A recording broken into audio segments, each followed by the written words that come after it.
بسم اللہ الرحمن الرحیم۔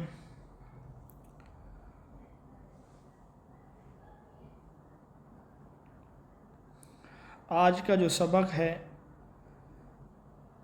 اس میں ہم فقہ اسلامی کے جو ادوار ہیں ان کے بارے میں پڑھیں گے۔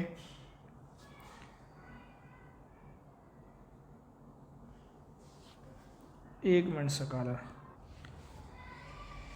تو آج کا جو ہمارا سبق ہے یہ فقہ اسلامی کا جو تاریخی ارتقاء ہے یا فقہ اسلامی کے مختلف ادوار ہیں ان کے بارے میں ہے۔ فقہ اسلامی یہ متحرک اور ترقی پذیر نظام کا نام ہے۔ یہ جامد اور ساکت نہیں ہے، وقت کے ساتھ ساتھ حالات کے مطابق اپنی شکل بدلتا رہتا ہے، اور یہ وہ قوانین کا مجموعہ ہے جو ہر دور میں امت مسلمہ کی ضروریات کی رہنمائی کرتا ہے۔ فقہ اسلامی کے جو ادوار ہیں ان کا اجمالی جائزہ کہ کون کون سے دور ہیں فقہ اسلامی کے، مجھے لگتا ہے کہ میں اگر ایسے سمجھاؤں گا تو آپ ٹھیک سے نہیں سمجھ پائیں گے۔ فی الحال ہم جو پہلا دور ہے اس دور کو دیکھیں گے جو ہمارے پاس فائل موجود ہے، باقی تمام ادوار کا اجمالی جائزہ ہم کل انشاءاللہ سبق میں لے لیں گے۔ بہرحال فقہ اسلامی کا جو پہلا دور ہے اس کو کہتے ہیں عہد رسالت یا دور رسالت۔ یہ دور نبی پاک صلی اللہ علیہ وسلم کی بعثت سے لے کر رسول اللہ صلی اللہ علیہ وسلم کے وصال تک یعنی 11 ہجری تک ہے۔ یہ فقہ اسلامی کا بالکل ابتدائی دور ہے۔ یہ جو دور ہے یہ فقہ کی بنیاد اور اصل ہے، اور تمام فقہاء اسے متفقہ طور پہ مستند قرار دیتے ہیں، اور بعض جو ہیں اس دور کو فقہ الوحی سے تعبیر کرتے ہیں کہ یہ وحی کا دور ہے۔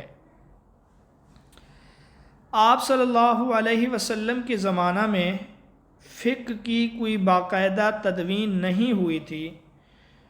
آج جس طرح فقہ کے اصول و ضوابط یا قواعد موجود ہیں، رسول اللہ صلی اللہ علیہ وسلم کے زمانے میں ایسا نہیں تھا۔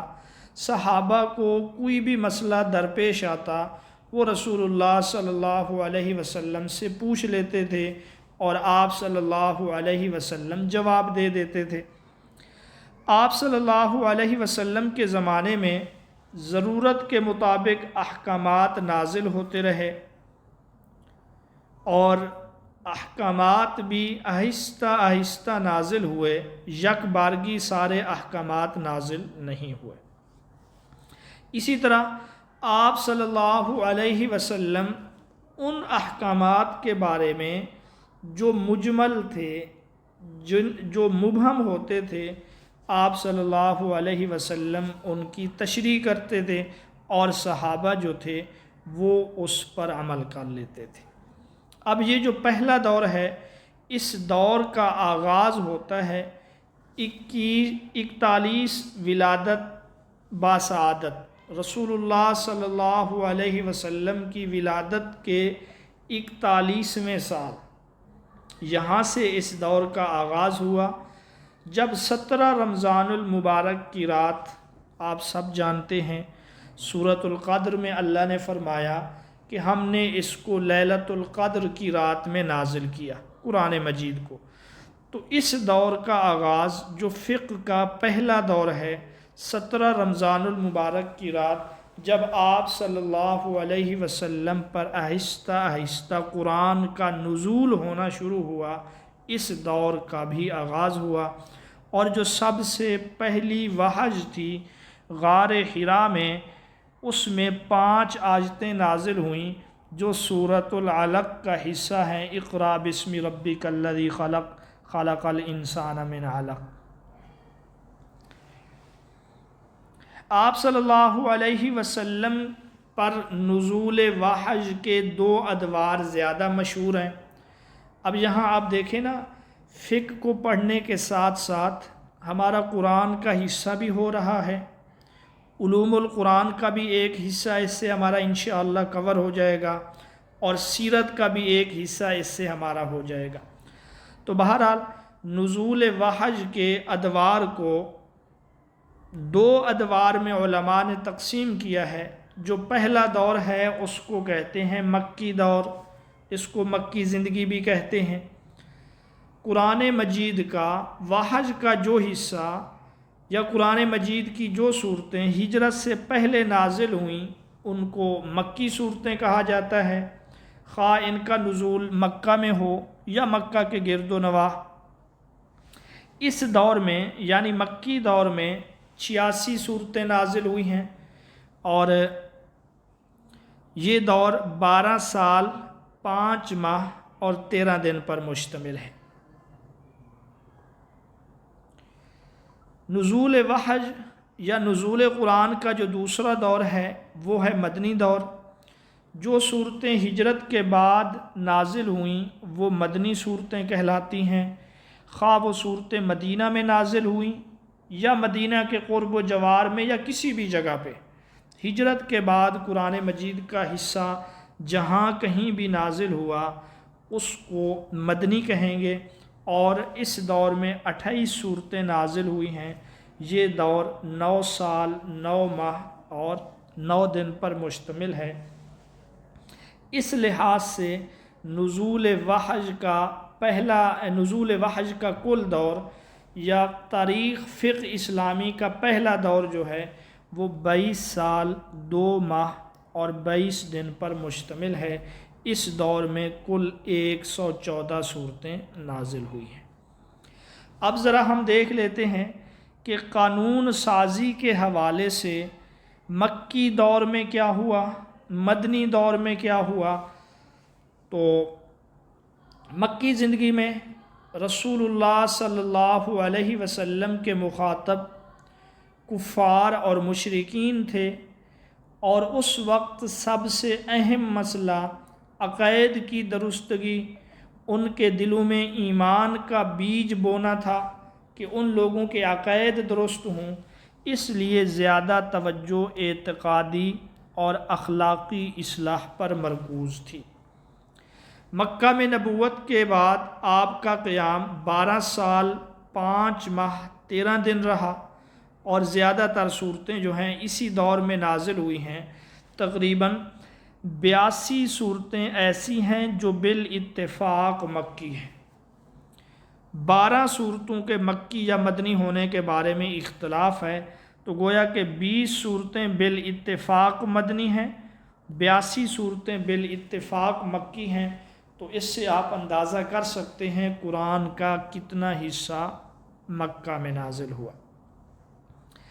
مکی دور میں قرآن کا خاص موضوع دعوت ایمان اور عقیدے کی اصلاح، کیونکہ لوگ مشرک تھے، لیکن کچھ بنیادی احکامات اور بعض برائیوں کی مذمت کے بارے میں ہدایات بھی ہمیں مکی زندگی میں ملتی ہیں۔